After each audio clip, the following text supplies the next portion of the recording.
Welcome to Video Game Hangover. I'm Randy Dickinson, and I'm in Harrisburg, Pennsylvania. Hey, I'm DJ Ross. I'm in Mountain View, California. Each week on Video Game Hangover, we talk about the games that have been keeping us up at night. This week, we're talking about all of the games we played during our Extra Life gaming marathons, including We Were Here 2, Sea of Thieves, Penko Park, and holy crap, a lot more, I'm sure. Oh, yeah. Yeah, the list goes on. Just so many games. How are you feeling? Feeling all right. Doing good. Not bad. Yeah? Yeah. Oh, good. Yeah. It was recovered fully. It was last week was a lot. It was it was quite a thing between sort of, watching the news 24 hours a day and then trying to play video games for a long time and raise money for a good charity. Oh, yeah. Yeah. It was quite a week. Yeah, you're right. I was kind of forgotten about some of that. Right. Just how quickly we forget. But yeah. Good weekend, though. Pretty good weekend. Oh, yeah. Survived, came out strong. Feeling pretty good. Oh, I was going to say good weekend for America, but also for Extra Life. Yes. Yeah, for both of those things. I'm picking up what you're putting down, DJ. Absolutely. Okay, good. Yeah. Good. Yeah. Absolutely. But yeah, Extra Life was killer, man. It was our absolute best year ever as a team, and we've been doing this for a while now. This was our 7th year, yeah, and we just smashed all previous records. Yeah, it was impressive. I mean, it was the first time that we kind of opened up the team to our community. We had a couple folks from our Discord join up and play video games with us. That, of course, added their fundraising total to our team total. That was nice. But yeah, we raised way more money than we've ever done before for this charity. For those who don't know, Extra Life is a once-a-year gaming marathon. They have other variations of it throughout the course of the year. I think there's a board game one at some point during the year. There's other kind of stripes of fundraisers that they do. But the big game day is generally the first weekend in November. And millions of people turn out and raise funds for Children's Miracle Network hospitals in their communities. I think the last number I saw worldwide was $12 million. Yeah, it was over 12 million. Yeah. Crazy good. Crazy. Yeah. Really good. And yeah, Team VGH, our little hardworking group of gamers, we raised over $2,700 this year, DJ. Wow. Yeah. It's a crazy number. So good. That's really amazing. It's hard to, I don't know. I find myself at a loss for words thinking about it. Just thinking all we really did on Saturday was show up, play some video games, kind of chat with the community. But because of that, people just found it in their hearts to donate that incredible amount to the charity. So that's really fantastic. And I wasn't sure kind of rolling into this what it was going to be like. It was, it's kind of a weird year to be asking anybody for money for that matter. But yeah, there's a lot of people in the world who are kind of paycheck to paycheck or worse at this point. And I don't mean to sort of minimize that, but it is. I was a little intimidated rolling into Extra Life this year, wondering, geez, are we going to be able to raise any money whatsoever? And then people just came out like crazy and gave us very generous donations to support this cause. So we owe just a huge debt of thanks to everybody in the VGH community, extended friends and family for donating to all of us and making sure that we stomped our goal for this year. Yeah.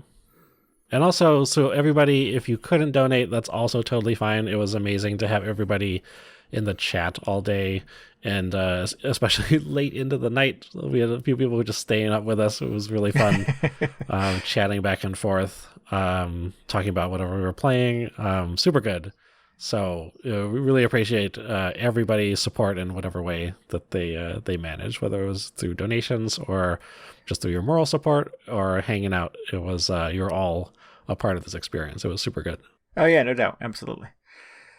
Cool. Well, speaking of Team VGH, we definitely want to thank from our Discord, Dustflicko, Amber Sands, and Dark Pastries. Pasties. I suspect she'd be okay with that, but Dark Pasties is the name for their fundraising efforts, for their streaming efforts.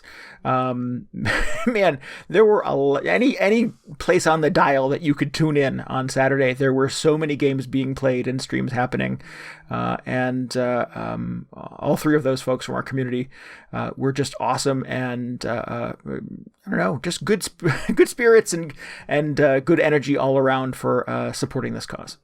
Yeah, I'm disappointed that I didn't have time on Saturday to actually watch what other people were streaming, because there was a lot of activity. So I've been making a point to go through and gradually check out some highlights here and there, because I think if you head to everybody's channel, you can still watch the VODs from some of these streams. Oh, cool. So just trying to see what I missed while I was playing whatever on my own stream. Yeah, I forgot that that's a thing on Twitch. Yeah. I know late into Saturday, Dustflicko, who is Paul, if you've listened to him, is that who that is? That's who that is. Oh, that's crazy. If you listen to several hundred episodes of Video Game Hangover, you know who Dustflicko is. But Dustflicko and Dark Pasties were playing Dream Date Daddy. Is that what the game is called? Dream Daddy, I think. Yeah, that's Dream Daddy. That's one of the ones I want to go check out. Yeah, it's a burly daddy dating sim game. But we're playing that late into Saturday and voice acting all of the parts. I was long done at that point. I had checked out, but I heard it was quite a show. So I would like to dial that up. I'll have to find the video for that. Yeah. Excellent. Cool. I got my first experience playing Among Us this weekend. The worldwide gaming phenomena, which has somehow escaped me up to this point. But I'm grateful for having the opportunity to play that and find out what all the hubbub is about. I was going to bring my good friend AOC, and I know she's a big streamer. Yeah. But I guess she was busy on Saturday. Something going on. I don't know what the deal was. She's next time maybe. A packed calendar, I'm sure. But I missed the opportunity to play with AOC, and instead I played with a bunch of fun folks from the Video Game Hangover Discord. It was still a fantastic experience, regardless. Yeah, it was good. Yeah. I was not the imposter even once. I was very relieved. I was disappointed I wasn't the imposter. I was really looking forward to it. Yeah. Okay. No, it's too much pressure for me. I just want to get in. I want to do my tasks, and I want to not get killed. Although I think I was never the imposter, but I got killed every single round. So that not so great. Yeah, I think I only survived one round, but yeah, died a horrible death every other time. We should explain to our listeners what Among Us is, if somehow this has escaped you, like it did me up to this point. Among Us is a game that has become a bit of a streaming phenomena, and over the last couple of months, you play as a space explorer on a spaceship, and you go around and you try to fix your spaceship, right? You have a list of chores that you have to do, things that sort of go wrong while you're there, and you go do a little mini game to repair something. Meanwhile, one person on the team has been tapped to be an imposter and is going around sabotaging the ship and trying to kill everybody. Yeah. Is that right? Right? Yeah. So you, as an honest member of this crew, will try to piece together the evidence that you have by having little, post-death conference calls every now and then to share information and try to pool your wisdom to determine who among you is the imposter.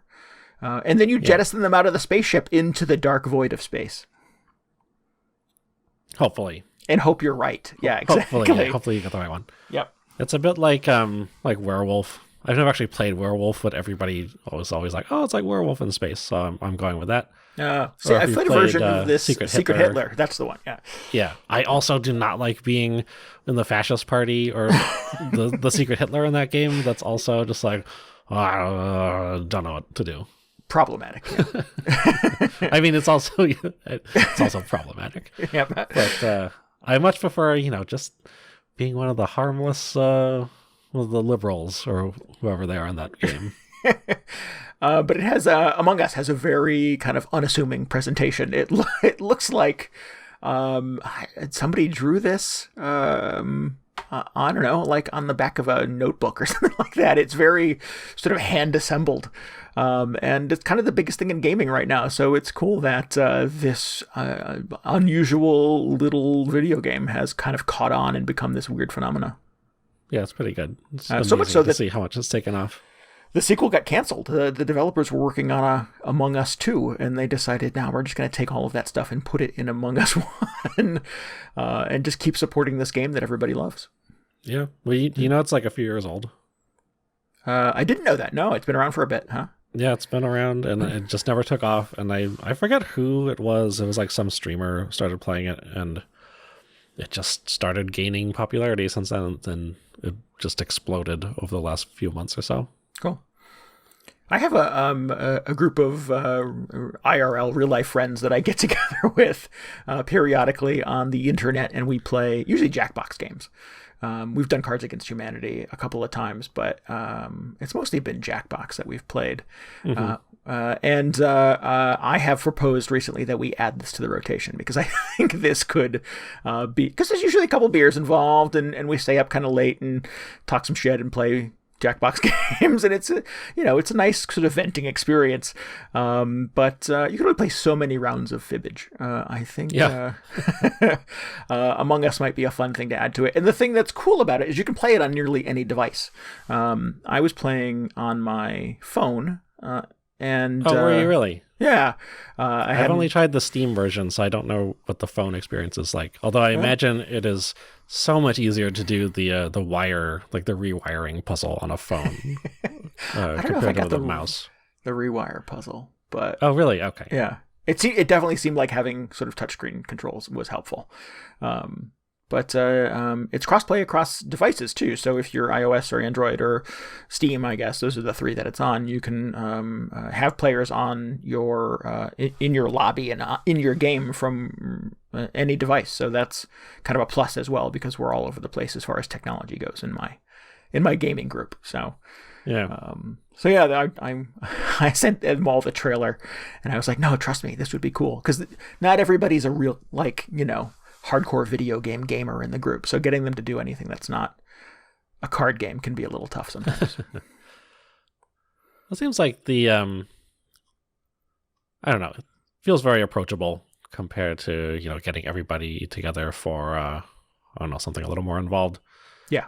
It's just like it's so easy to get everybody to play Jackbox. I don't really know what the experience joining the game is like on a phone, but it's pretty simple on Steam. Seems like it should be you just need to show people how easy it is to get in there and they can join up. Yeah, I mean, when on the phone it was somebody I forget who among us set up the lobby. It was a private code. I just put in the code and I was right in the room with you guys. So good. So like exactly like Jackbox essentially. yeah, absolutely.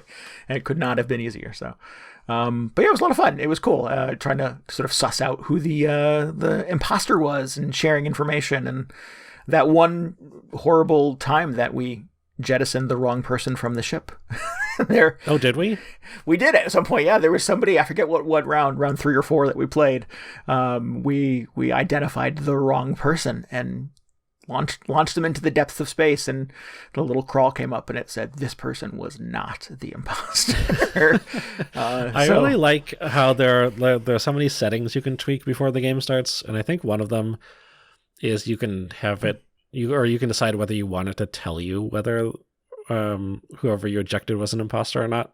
Oh, really? Because sometimes I'll see people get ejected and it'll just say like Randy was ejected, and it doesn't say anything about interesting what their alignment was, which I think is just kind of an interesting twist on the dynamic. Yeah. I noticed that you can set it so that if you have a big group, because I think it supports up to like 8 players, you can have more than one imposter. Yeah. That's kind of cool. I think when I played it, it was like 8 or 10 people. Like when I played it a few weeks ago. More than 8 then. Okay. Well, I might be wrong, but it was a large group, and we had 2 imposters, and it changes the whole dynamic quite a bit. It's just a bloodbath, right? Yeah, well, I mean, that's another thing you can tweak is how long in between kills that the imposters have to wait. Because I think normally it's I don't remember what the default is, but I think when we had 2 imposters, it was like 45 seconds they would have to wait. Just so you can't, just go into a room and it's just a massacre. Just wipe everybody out. Yeah. Yeah. But yeah, I'm quite taken with it. I thought, I'm like, oh, I get why this is a thing right now. It was a lot of fun. I enjoyed it quite a bit. So I think it's like, I don't know if it's exactly my thing. It's definitely the type of game that I love watching people stream it or other people play it, just because it's funny, especially if you're watching whoever is the imposter, because that they're doing all these calculations in their head, like, oh, if I can just isolate this one crew member, I can take him out, and you get kind of that view into it. It's not quite as stressful as actually being the imposter, but it's fun to hop into every once in a while. Excellent. Cool.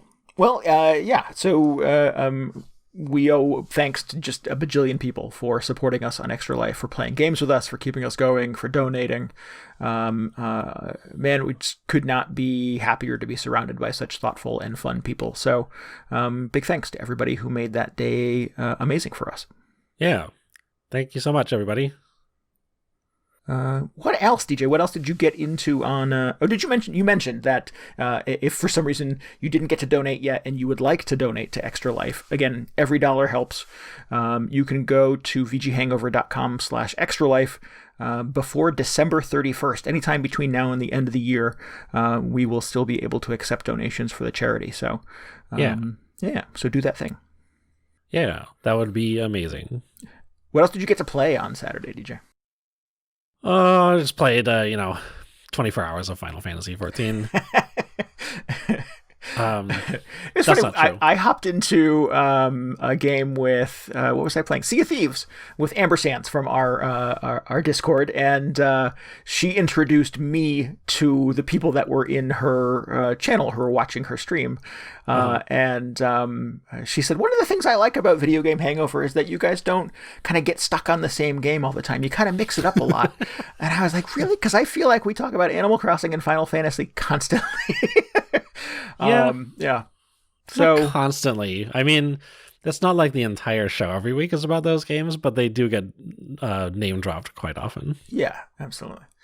But yeah, and I think we're conscious of that, so we make an effort to really only wheel those games out when there is something new and interesting and useful to talk about.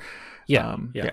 No, that's definitely a conscious effort on my part. I think I did some Final Fantasy the very first year we did Extra Life as kind of the wrap up, because I was just like, well, there's nothing left. I guess I'll just log in and do whatever. But since then, I haven't really streamed it at all. When there are no games left to play, Final Fantasy is there. It's always there. Old faithful. I did play some Animal Crossing. I did stream some of that. I cleaned up my there's just a chunk of my island that has been kind of it's like the wild quarter. It's a little bit less developed than the rest of my island, and I've been meaning to just do some more landscaping there. Yeah, the wrong side of the tracks. No, it's fine. I mean, it's like for people who don't want to live in the big city, sure. Like the little kind of slower forest life. Oh, gotcha. So I was able to just finish up the landscaping on that. I finally took down the under construction sign. So that was nice. That was just nice to cross off my list. Excellent. What else did I play? I finished the Spelunky daily in the morning, the Spelunky 2 daily, which is very rare. It's only the second time I've ever finished that game. Oh, wow. And you did it on stream while people were watching? Yeah, I did during the daily, which is something.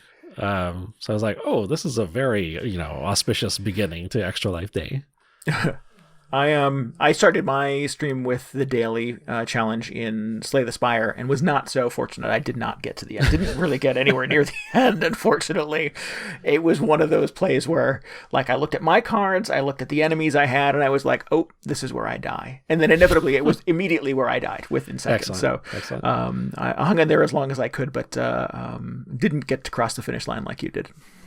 I'm still at the point in that game, I think I've only finished that one time, or just, gotten an ending one time. You mean Slay the Spire? Slay the Spire, yeah.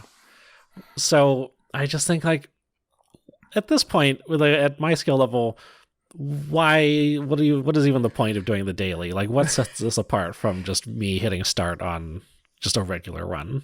Well, because they do really wacky starting situations. I forgot about that. Yeah. Yeah, so they really kind of, much like maybe Among Us kind of thing, there's a ton of settings. And it does kind of a bespoke kind of collection of settings for this daily challenge that you wouldn't get to encounter or select on your own if you were doing just a normal run. So it's a way to play, say, Slay the Spire with some really unusual sort of groupings of settings. Mm-hmm. I forgot about that. That's a very cool twist on it. Yeah. Whenever I think of a daily, I just think of the Spelunky daily, which doesn't have, there's nothing really notable or unusual about it in the way that the Slay the Spire daily can be very different than a typical run. So it's really just about being able to compare your final score with other people on a leaderboard. Oh, gotcha. So at the point, like, where I am in Slay the Spire in terms of my skill, I'm just like, I'm not going to get on that leaderboard, at least nowhere that is, worthwhile or notable. So yeah, I might as well just not play it. But I totally forgot that it has all those little switches that you can throw. So that's one reason that I should be checking it out, I guess. Yeah. And they've since the last time I played, which was a little earlier this year, the developers of Slay the Spire have added a fourth character for you to play with as well, and that character is now on the Switch version of the game, but you have to have beaten the game with the 3 other characters in it. Oh, no. And I've not done that. There's just no way. I thought, oh, hey, while I'm streaming, since I have some time on my hands because I died earlier than I thought I would, maybe I'll check out the new character. But it was like, no, you must beat the game with the 3 other characters before you can unlock this one. And I don't know what the likelihood of that is for me. I didn't know that was a requirement. I think I still have 2 more characters to finish it with then. I think I do too, yeah. Well, I guess it's time to start playing that game again. Right? Just mainlining Slay the Spire. Well, anyway, so I played the Spelunky thing. I did some Sonic the Hedgehog. That was fine. Did not really change my mind or opinions about Sonic the Hedgehog. Although it was an interesting thing to come back to it and spend some serious time with it, because I've never really, I never owned a Genesis, so it was probably the most Sonic the Hedgehog that I played in just one sitting. It's a lot. But then we hopped over to We Were Here Too. Yeah. Which was cool. We played the first one of these, just We Were Here, last year. And similarly, it is kind of it's an asymmetrical co-op escape room where each player, it only supports 2 players, but each one of them is kind of locked up in separate sections of this castle, which is filled with puzzles and traps, and all you have to communicate is a little 2-way radio, and you each have to either, it seemed like most of the time it just came down to you would have clues to solve a puzzle that was in the room that I was in. Mm-hmm. And the way the puzzles are designed, it starts out kind of simple, or at least like both games kind of start out similarly, where like it's a fairly, you look at the puzzle and it's a matter of like spinning wheels in the correct direction or matching up a certain pattern of like weird glyphs. Yeah. But the way they are designed, and we realized this when we played this last year, is that the glyphs, at least in this case, are drawn in ways that it's very easy to describe them in a certain way, or like describe them in a way that ends up being like very ambiguous. Right. Because you could look at something and say like, hey, I'm looking at a triangle and a circle. And you're like, that's what that looks like. And then on the other end of the radio, the other player is looking at like 3 different glyphs that are all triangles and circles and different combinations and orientations. So it turns out you very quickly learn you have to be very specific in how you describe these things. Yeah. A lot of what DJ and I said to each other was like, how do I describe this to you? Yeah. So it was, you definitely sort of start tapping into sort of descriptive language and trying to find ways to sort of communicate information on what I'm seeing on my side so that you can translate it into something that you can implement on your side. And you're right. It did seem like a lot of it was kind of me walking into a room and looking around for things that appeared to be kind of clues or puzzles or something like that, and then radioing you, and you had on your side a control panel or a series of switches and buttons or something like that you had to like translate my information into something actionable on your end. Yeah. Which would then open 2 doors so that we could continue further on into the next room of puzzles. A lot of it, though, unfortunately, was me trying to describe something to you so that you could enter a code or whatever while lava was coming up under your feet or a trapdoor was opening or a monster was chasing you or something like that. And I was like, oh, I have to talk fast, I think. Yeah. Yeah, I was never weird. really in any peril at all, and it seemed like you were always like, there's lava, Randy, there's lava. Yeah. I was going to say, this is kind of how it played out last year, where somehow I was always the one who was in a life-threatening situation, and then you were just like, well, I'm just hanging out with my rule book or whatever. I'm just like, okay, well, when you're done reading that, let me know if you learned anything, because there is lava. There's more lava here than there was before.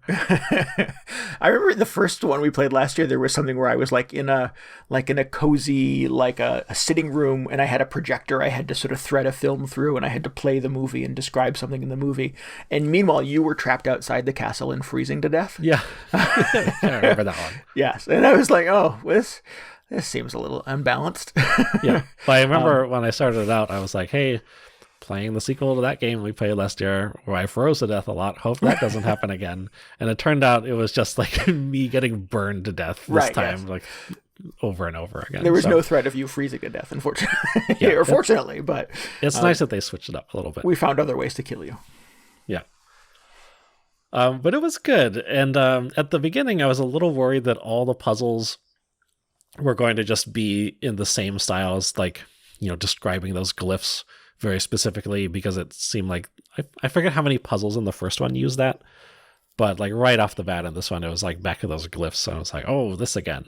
And then there was the thing where there was like the stained glass window puzzle, which was very similar. There were just like 6 kind of similarly designed stained glass windows that we had to describe, or that you had to describe rather.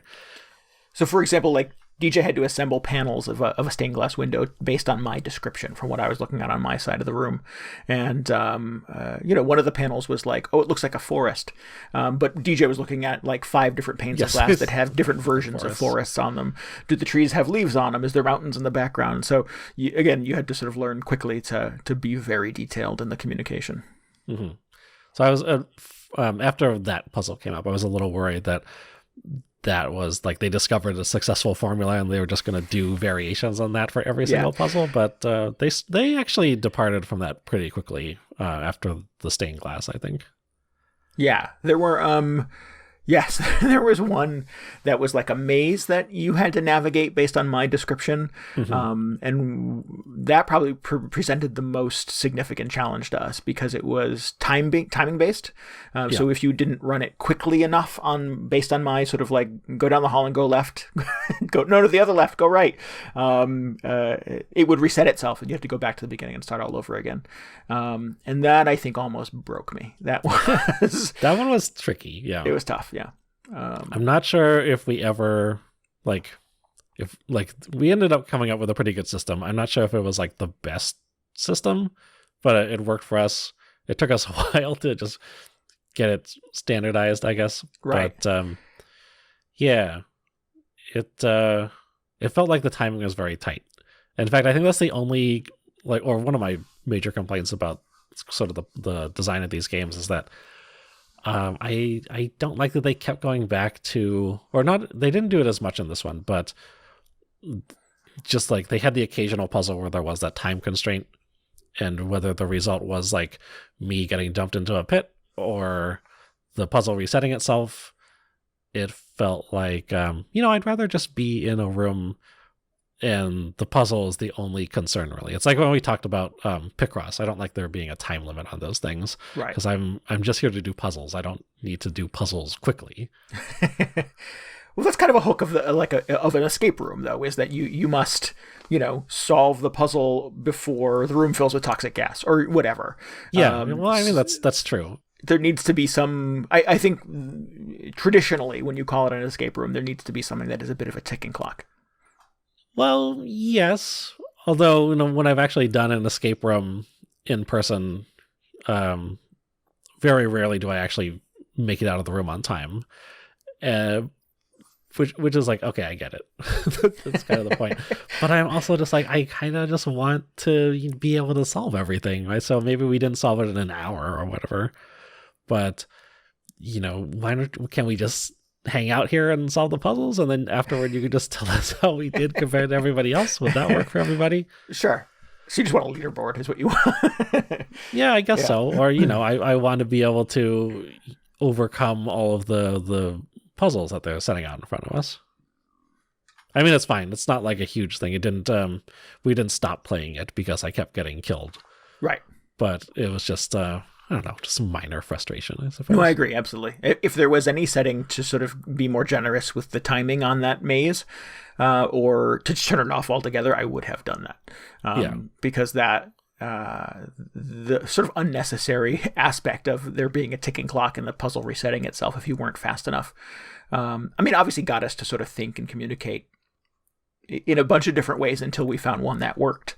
But yeah, man, it was tough to hang in there. And the first, point of friction in most video games, or the point is which at this point in my life, I'm just like, nah, maybe I'm not into this game. Maybe I'm done. So so when this got tough, when it got really just sort of, maybe it felt, unnecessarily punitive, I was ready to bail. Mm-hmm. Mm-hmm. Yeah, I definitely had a few of those moments. Yeah, of course.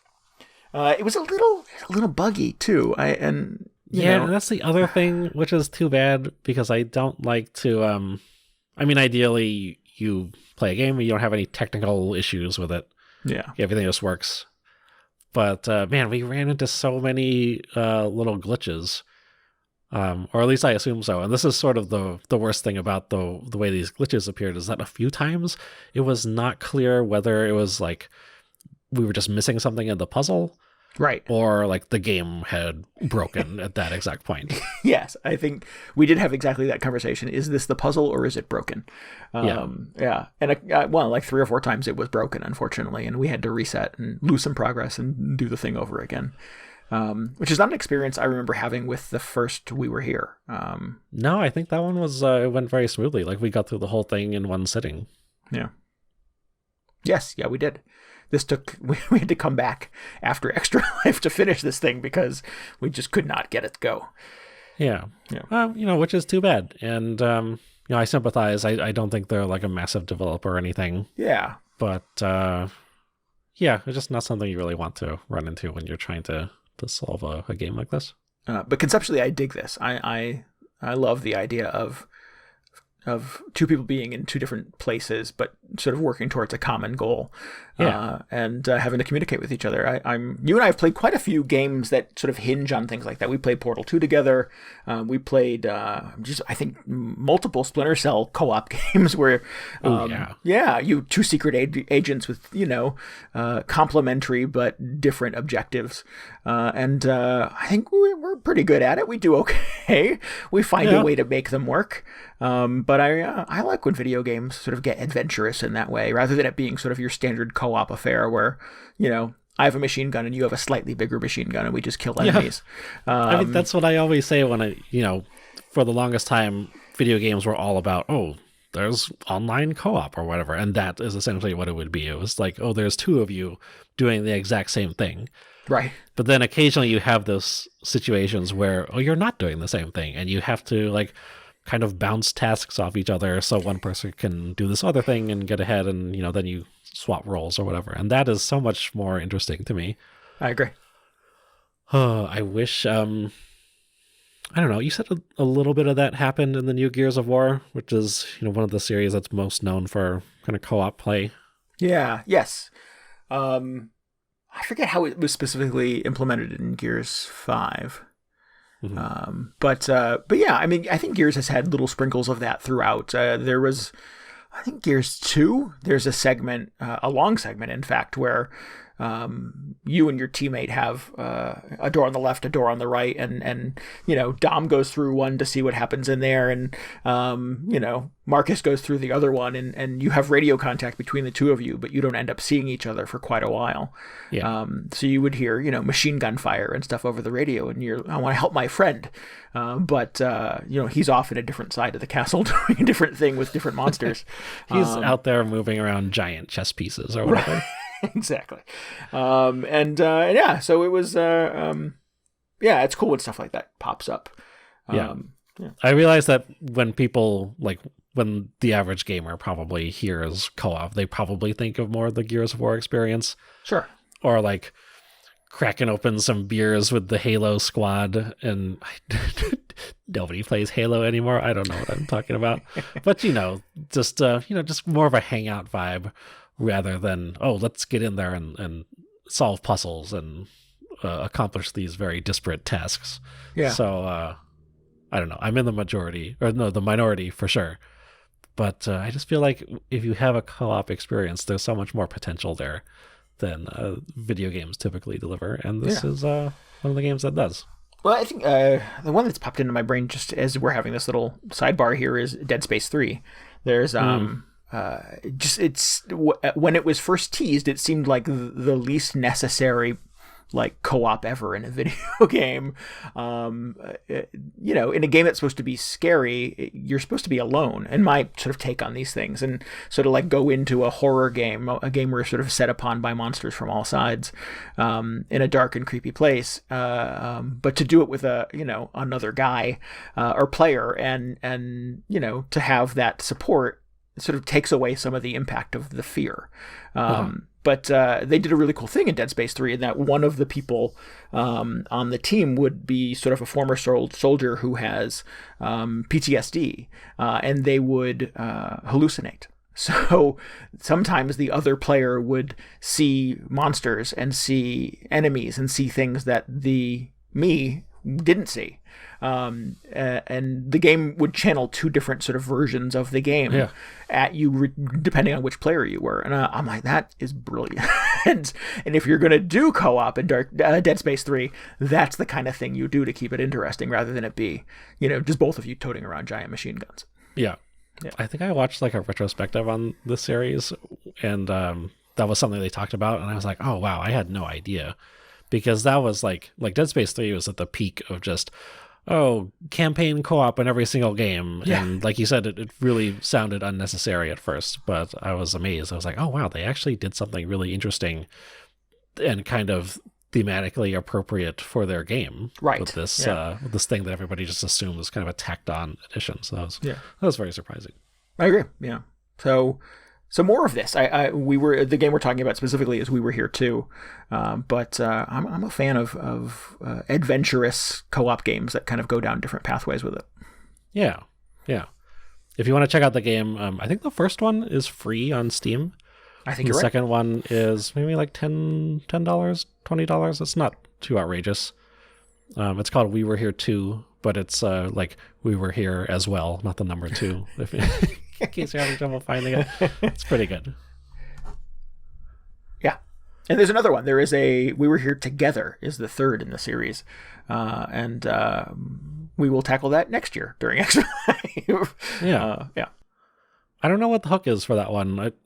I don't know if they're I really want them to make one that has more than 2 people in it. This one, the intro shows 4 Arctic explorers walking around. So I was like, oh, this time there's more people. And then there ended up just being 2 people again. So I'm not really sure what the deal was with that. Yeah, but where'd those other 2 people go? Yeah, maybe it's something they're working towards for the next one. Anyway, that was actually, despite some of the technical issues, I had a lot of fun with it. I agree. Cool. One of the other games, I mentioned getting into Sea of Thieves I was playing on Saturday, and that is the first time that I've, speaking of co-op, got into that. And God, it's probably been a year. I should have looked to see what the date on my save game was, but it has been a while. And Sea of Thieves has been through a lot of updates since the last time I played it. So a lot of it initially was me kind of and I hopped on before the other teammates did. So I could just sort of see if there's a new learning curve or if there's something else I need to learn before it happens. And yeah, it was quite different. I mean, you start more or less in the same place. You wake up in a pub and stumble your way out into the sunlight. But a lot of that sort of like home base island has changed up its shape a little bit. There are a couple more factions in the game that give you missions and tasks that you can do now, so they have a presence on the island as well. Sea of Thieves was still kind of in their like Halloween mode, so their Halloween event was still happening, so everything was slightly more dark and creepy. You have pets now. You can get a pet that follows you around. I'm not sure functionally what they do, other than it being kind of a cool accessory. But sometimes it's just a cool pet. That's fine. That's fine. But for Halloween, you could have like a skeleton cat or a skeleton parrot that sits on your shoulder. Oh, excellent. Yeah, it was kind of cool. So, this is why. So I was watching the stream and people kept talking about skeleton cats, and I was just like, what? I don't remember this. Oh, yes. Yeah. It was Skelly Cat because Amber, who we were playing with, was singing the Friends song "Smelly Cat" to the tune of, or singing "Skelly Cat" to the tune of "Smelly Cat." Yeah. But yeah, it's cool. So I continue to be sort of impressed with how much Sea of Thieves continues to grow. I don't know who it's for. I don't know if there's a giant community of players that are clamoring for new Sea of Thieves content. But it is amazing that Rare continues to grow this game. Geez, it's been 3 years now, I think. Has it been that long, really? 2 at least, maybe 3. At least 2, yeah. I was going to say at least 1, because I forget when it was that I played it. But it feels like it was, I don't know. I was going to say it was only a year ago. Maybe it's been longer than that. But I heard it's like they had kind of a rough start, but it sounds like it's pretty popular and good now. I remember, because I got into it when it first started. I bought it the day it came out because I was excited about it. And it didn't feel like there was a lot to do. It just really felt like empty. And now there's so much to do. There's a lot going on in this game. I mean, on the sort of bright side, I have memories of me, you, and Paul playing this together in the past, and us really struggling to just get anything done because there were so many other players kind of griefing us. Like, we would set out with the best intentions to be the most productive pirates ever, to sail around and, dig up treasure and bring it back to claim our prize and stuff like that. And we just kept getting griefed by people who were much better at this than we were. And I don't know that we ever actually successfully got anything back to the hub island and sold off any of our booty. We just kept dying and the ship sinking. Now that you mention it, I don't know if we did. Yeah. So getting into it in the third year, it was a little empty. I don't think we ever encountered another player group. It was just us. So we finished all kinds of things. We were super productive.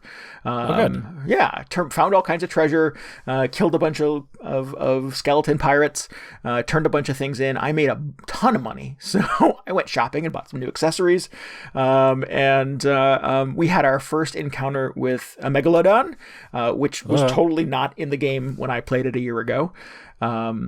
So that was a crazy encounter with us sort of manning all of the cannons, and even just sort of opening fire with our firearm from the side of the ship, trying to take down this giant shark that kept taking huge chunks out of us.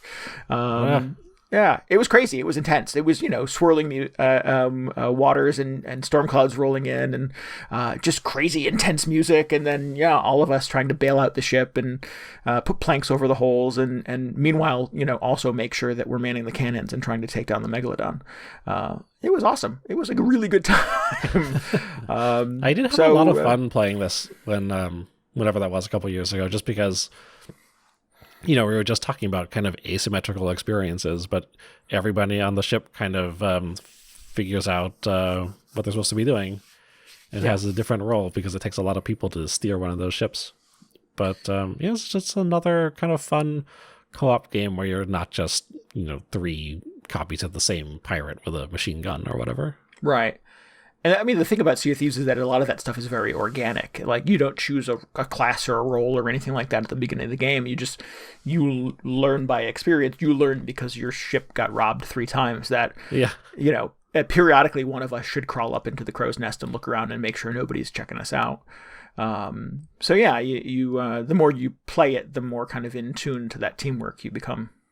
Yeah. Let me know when they make a Star Trek version of this, because that would be incredible.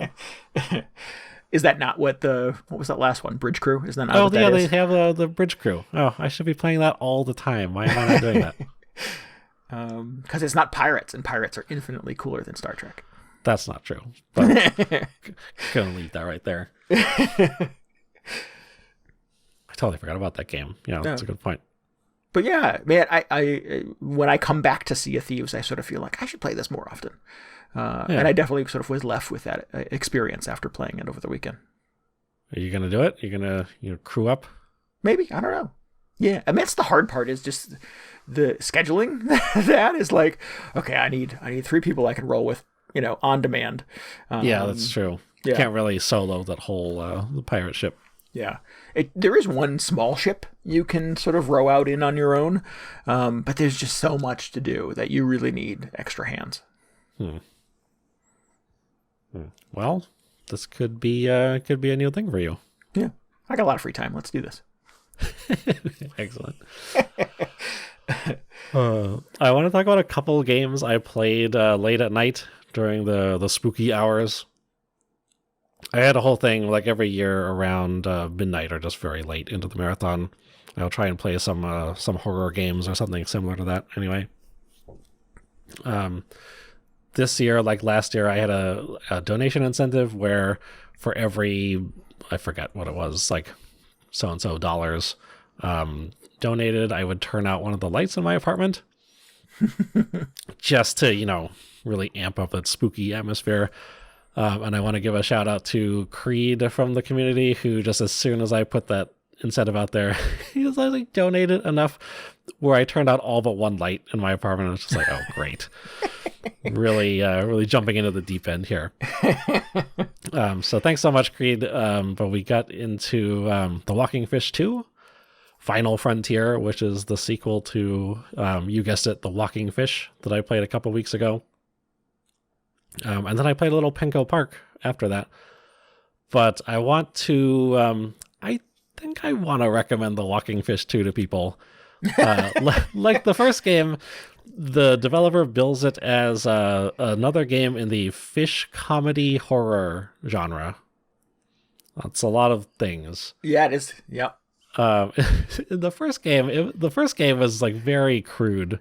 It was just like obviously very low budget kind of indie operation where you're just in this factory, and for some reason there is just an upright walking fish that's very bloodthirsty apparently, and your job is to set some explosives and blow up the factory with the fish in it. And that was about it. The Walking Fish 2 takes place on a space station, and you wake up from a cryo suspension pod or whatever. And there's nobody, there are no crew members around. All you have are you occasionally stumble across an audio log from the crew talking about their encounters with a walking fish that apparently has gotten loose on the spaceship or the space station, and what sort of measures they're taking to defeat it. It's very creepy like the first game, because it's just this dark abandoned spaceship. There are a bunch of just locked doors that you have to unseal, and the whole time you're just worrying like, okay, which one of these doors is the walking fish hiding behind? It's very tense. Right. It felt a bit like some of the segments in Soma, actually, because that game you're also in an abandoned kind of science complex, and occasionally there are monsters lurking, but just very tense atmosphere the entire time. Mm-hmm. But this one goes, it's still not a AAA title or anything, so don't get your expectations in the wrong place, but it's so much more elaborate. on the first walking fish, because you have all these different levels on the space station you have to deal with, and all these different rooms, and you have to occasionally solve puzzles in each room, whether it's like rerouting power or deciphering some audio logs so you mix the right sort of like chemicals to deal with the fish. Just fish stuff. You got to get the pH right in his tank, otherwise. Yeah. Yeah, exactly. And then I don't want to spoil what happens because it's very surprising. But after a certain point, it really just branches out in bold new directions. It really delivers on, I think, their promise that it is they're making a fish comedy horror game. In fact, just looking back on it and thinking about where the game ends up going, I feel like fish comedy horror may not be completely sufficient to just describe everything else that happens in the game. But I'm intrigued.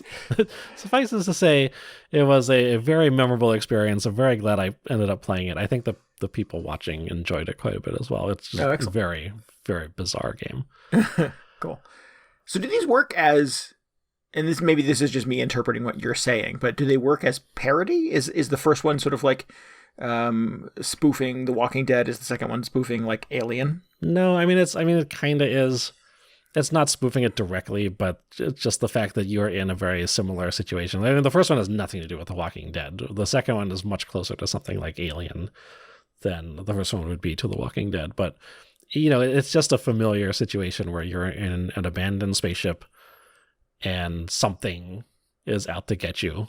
Yeah. But it never really goes out of its way to drop Alien references or anything like that. Okay. It's called Final Frontier, and they didn't even do any Star Trek related gags or anything. I didn't even catch that. So yeah.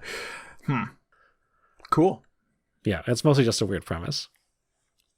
But very good. I recommend it if you just you have a strange sense of humor and you're into weird, just indie developer whims. That's the thing that we were so concerned with whether or not we could. We never thought to think if we stopped to think if we should. Yeah, right. Clearly, they maybe they didn't think everything through, but once they go off on whatever tangent, they just run with it. So I'm proud that they have the conviction. Excellent. And the other game I want to talk about is called Penko Park, and I had picked this up just on the off chance that maybe The Walking Fish 2 would be too terrifying and I would need something a little lighter to play. So this is not really like it's not a horror game. It's not at all, just to be clear. What it is kind of like a slightly spooky take on like Pokemon Snap. So, that's already a weird combination of things. So basically, you are in like not really a zoo, but kind of a wildlife park or like a safari park. And you're in this cart that is on a track that drives through the park. And all you really do starting out is you just take pictures of the wildlife that is in the park. But it's not real wildlife. They're just like these kind of strange looking creatures. Not really monsters. Like everything is illustrated in a very cute way. It's a little weird, but they're not real animals. They're much closer to Pokemon than it would be to like being in an actual zoo. But the deal is, you take these pictures and you get a star rating for each picture you take, and from that you get experience points. And at the end of each trip, you kind of go through all the photos you've taken and you put your favorite ones into a photo album. And then based on the experience points you earn, you get little stamps on a stamp card that upgrade certain aspects of like your camera, like so you can unlock more film or a better zoom lens, or the little cart that you're riding in, or you can unlock new ways to interact with the animals. Because one of the hooks is you are rewarded for taking photos of the animals in, I guess, doing different things, I guess. So, for instance, maybe you see an animal and it's, I don't know, just it's going about its business and that sort of stuff. But then you get bonus points if you're able to take a picture of it, like doing a dance or like sleeping or something like that. Just something, not kind of standard. So you have to kind of figure out, okay, well, I saw it, it was awake the last time I saw it. When does it go to sleep, or when does it do a dance? So a lot of these things constitutes just you going through multiple times, and just looking in a different place, or eventually you get, you have like little balls you can throw at them to either, I think the game describes it as the animals in the park, either they love these balls or they hate them. So it's sort of like you get different reactions out of each animal depending on, their disposition. But at that point, it almost turns into like a little puzzle game where you think, well, I saw this animal in this place the last time, but I didn't throw a ball at them. So this time I'm going to do that. I'm going to take a picture of it. Maybe I'll get different points, or maybe I'll get that secret pose that I've been missing every time. So it's very fun. There's a lot of reason to keep going back through it.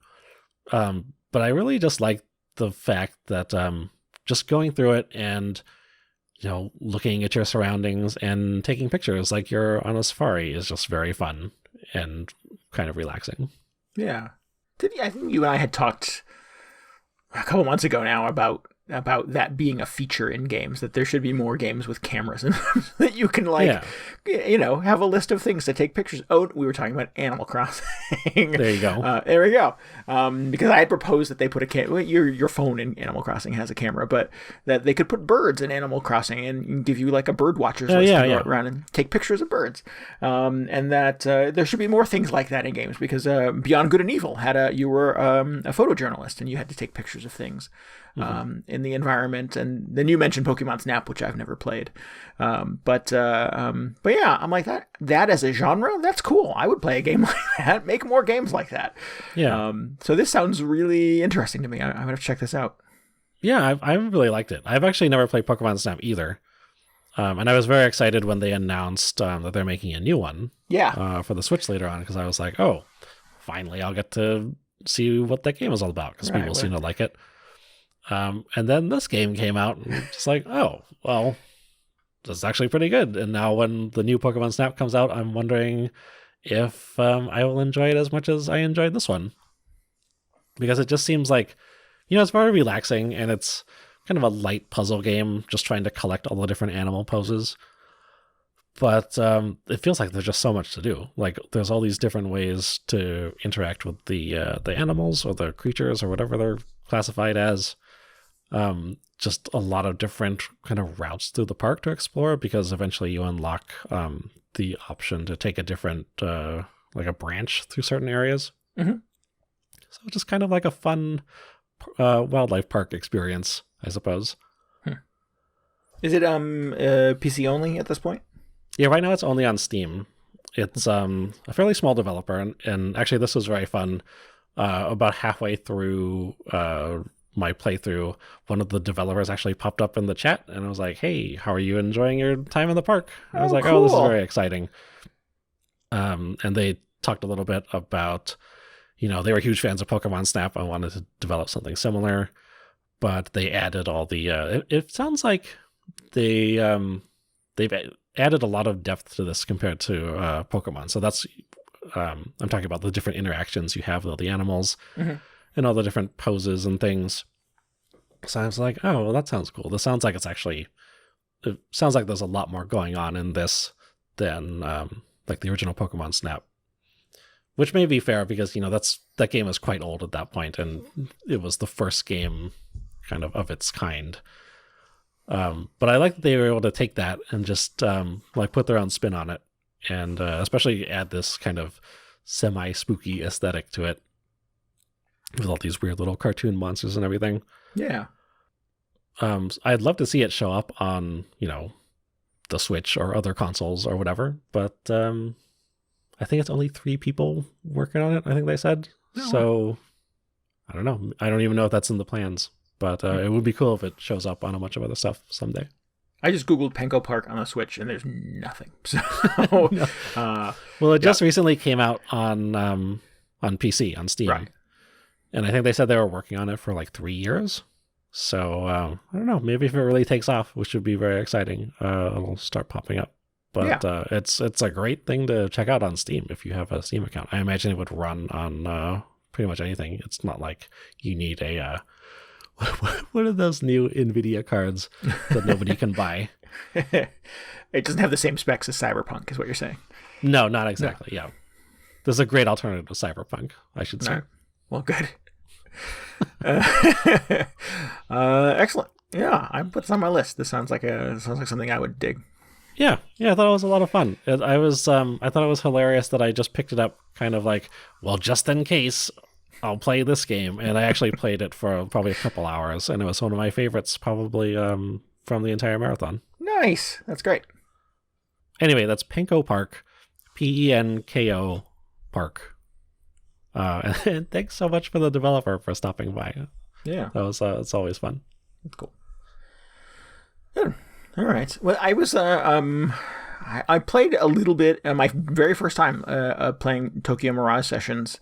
I want to hear about this. I was only about an hour, and I feel like it was a lot of very talky bits. That was my sort of number one kind of observation and complaint about my sort of first hour with Tokyo Mirage Sessions, is that everyone chatted a lot, and I didn't get to kill a lot of monsters. So this is the like Shin Megami Tensei and Fire Emblem crossover somehow. Yeah, but through the world of like Japanese pop idols. Yeah, it's like a music game. Kinda. Yeah. I don't know where it's going. I don't quite understand what the hell is happening in this game, despite everybody talking my ear off for the first hour that I played it. So yeah, I guess that's it. I played a little bit of that. It was kind of an unusual thing to, play in the morning and sort of start my day with. But I'm intrigued by this. I like all the SMT games. I like some of the Fire Emblem games. I'm not into Japanese pop idols at all, but we'll see. So I'm going to spend a little more time with it and do a deeper dive on a future episode. But okay, excellent. Yeah, that's it for now. I think that it's just very chatty, and hopefully it stops being chatty later and just lets me roam around and kill monsters. That's one of the probably my least favorite thing about Extra Life. While it is fun, and usually I get to end up trying a bunch of different games, sometimes I only play them for like an hour or maybe less than an hour. And for some games, it's just not enough time to spend with them to really understand what's going on. So yeah, absolutely. I make an effort to go back later on most of the time. Cool. All right. Well, anything else you want to talk about? I think that's kind of our list, right? I played a whole bunch of other stuff, but I'll probably save it for next week. Okay, cool. Yeah. There's always more podcasts, DJ. We can do this again later. Yeah, that's true. Okay. All right, well, let's wrap this up then. If you need any more video game hangover in your brain, you should follow us on Twitter at twitter.com/VGHangover. You can get show notes, links, and tell us what you thought about this episode at VGHangover.com. You should join our Discord. We love our community. We enjoy hanging out with those people immensely. They kept us going through Extra Life. It's always a pleasure to get to hang out with them and talk about video games and other things. So if you would like to be a part of that, you can get a link to our Discord at VGHangover.com. Yeah. See you in there. And then you should subscribe, rate, and review us on iTunes, Spotify, Google Podcasts, and anywhere else you listen to podcasts. And perhaps most importantly, just tell your friends about the show. Yeah, tell them to play The Walking Fish 2. Just skip right to this Walking Fish 2. You have my permission. Just go straight into it. How about all that useful information I needed to learn in The Walking Fish 1? I mean, it's only like 10 minutes long. It wouldn't kill you to play The Walking Fish 1. Excellent. Put that on the box. It wouldn't kill you to play Walking Fish. No, you might as well. The New York Times calls it a video game. Yeah. Anyway. Yeah. I want to give thanks again to Lemonectric for our music this week. Head on over to lemonectric.bandcamp.com to listen to more of his stuff. Yeah. All right, we'll be back next week with more things. I'm going to go get an Xbox Series X, and I'm going to get a PS5. You're going to do the same, right? And we'll talk about that all next week. Yep, I've already got the the U-Haul order to get that whole PS5 in here. Huge. Yeah, take the whole wall out of the side of your apartment. Gonna do it though. Yeah, I had to knock down a wall already, but Yeah. I'm ready. Yep, excellent. Can't wait. I'm ready to play Spider-Man in slightly higher resolution. Good times. All right, so yeah, maybe not that next week, but we'll be back next week and we'll talk about video games inevitably. Until then, this is Randy Dickinson. This is DJ Ross. Thanks for listening to Video Game Hangover. Bye. Good night. See ya.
I'm like, what should we really be talking about?